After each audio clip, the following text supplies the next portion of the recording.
যুক্তরাষ্ট্রের বড় দুই রাজনৈতিক দল রিপাবলিকান আর ডেমোক্রেটদের সাপে নেউলের সম্পর্কের ভুক্তভোগী হচ্ছেন সাধারণ মার্কিনী আর সরকারি চাকরিজীবীরা। ইতিহাসের সব রেকর্ড ভেঙে দিচ্ছে এবারের শাটডাউন। এতে নাজেহাল দেশটির দরিদ্র জনগোষ্ঠী। বন্ধ হয়ে গেছে সরকারি খাদ্য সহায়তা কর্মসূচি, বিলম্ব হচ্ছে হাজারো বিমানের ফ্লাইট, বেতন ছাড়াই কাজ করছেন প্রায় 14 লাখ সরকারি কর্মকর্তা কর্মচারী। ট্রাম্প প্রশাসনের প্রথম মেয়াদেও দীর্ঘ ৩৫ দিনের শাটডাউন ছিল, এবার তা ৪০ দিন হয়ে গেছে।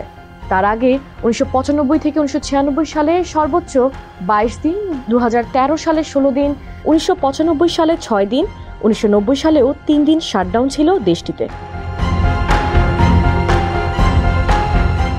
মার্কিন কংগ্রেসে সরকারি ব্যয় সংক্রান্ত বিল পাশ না হওয়ায় সব খাতে অর্থ বরাদ্দ বন্ধ আছে, অর্থাৎ শাটডাউন চলছে।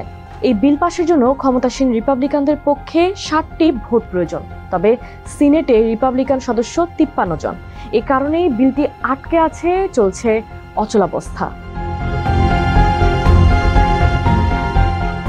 ডেমোক্রেটদের দাবি, ব্যয় সংক্রান্ত বিলে নিম্ন আয়ের মানুষদের জন্য স্বাস্থ্য বীমা ভর্তুকি অব্যাহত রাখতে হবে। ট্রাম্প প্রশাসনের মেডিকেড স্বাস্থ্য কর্মসূচিতে কাটছাঁট বাতিল করে ফিরিয়ে আনতে হবে আগের অবস্থা। অন্যদিকে প্রেসিডেন্ট ট্রাম্প সরকারি ব্যয় যথাসম্ভব কমানোর পক্ষে। এ বিষয়ে দুই দল এখনও ঐকমত্যে পৌঁছাতে পারছে না। শাটডাউনের জন্য একে অপরকে দায়ী করছে ডেমোক্রেট ও রিপাবলিকানরা। ডেমোক্রেট নেতা চাক শুমার মন্তব্য করেছেন, ডোনাল্ড ট্রাম্প যখন হোয়াইট হাউসের বাথরুমের সৌন্দর্য বর্ধনে ব্যস্ত, তখন আমেরিকানদের কপালে চিন্তার ভাঁজ, আগামী বছর তারা কিভাবে স্বাস্থ্যসেবার অতিরিক্ত খরচ মেটাবে। রিপাবলিকান দলের নেতা জন থুন বলেছেন, ডেমোক্রেটদের কারণে এই অচলাবস্থা তৈরি হয়েছে। ভুক্তভোগী হচ্ছেন সাধারণ জনতা। তারা আরো কতদিন এভাবে মানুষকে জিম্মি করে রাখবে? 1 মাস, 2 মাস, নাকি 3 মাস? রয়টার্স এবং ইপসের এক জরিপ বলছে, দীর্ঘ এই শাটডাউনের জন্য ৫০% মার্কিনী রিপাবলিকানকে এবং ৪৩% মার্কিনী ডেমোক্রেটদের দায়ী মনে করছেন। যুক্তরাষ্ট্রের হোয়াইট হাউসের অর্থনৈতিক উপদেষ্টা কেভিন হ্যাসেট সতর্ক করেছেন, চলমান সরকারি শাটডাউন মার্কিন অর্থনীতিতে প্রত্যাশার চেয়েও মারাত্মক প্রভাব ফেলছে। ইতিহাসের সবচেয়ে দীর্ঘ এই শাটডাউন ভ্রমণ, হোটেল ও নির্মাণ খাতকে বিশেষভাবে ক্ষতিগ্রস্ত করছে। আইনশৃঙ্খলা বাহিনী ও সেনাবাহিনীর মধ্যে অনেকেই এখন বেতন পাচ্ছেন না।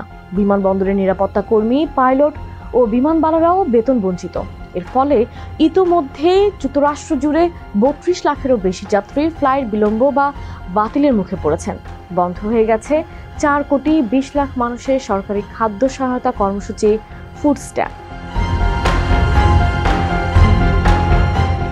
যুক্তরাষ্ট্রের সরকারি শাটডাউন শেষ করতে রিপাবলিকান ও ডেমোক্রেট সিনেটরদের মধ্যে আলোচনা ইতিবাচক দিকে এগোচ্ছে বলে জানিয়েছেন। রিপাবলিকান আর ডেমোক্রেটদের অনৈক্যের কারণে বেশ কয়েকবার বৈঠকেও সমাধান হয়নি। তবে এবার সিনেটের রিপাবলিকান নেতা জন থুন বলেছেন, চলমান এই শাটডাউন বন্ধের জন্য সিনেটররা অবিরত কাজ করছে।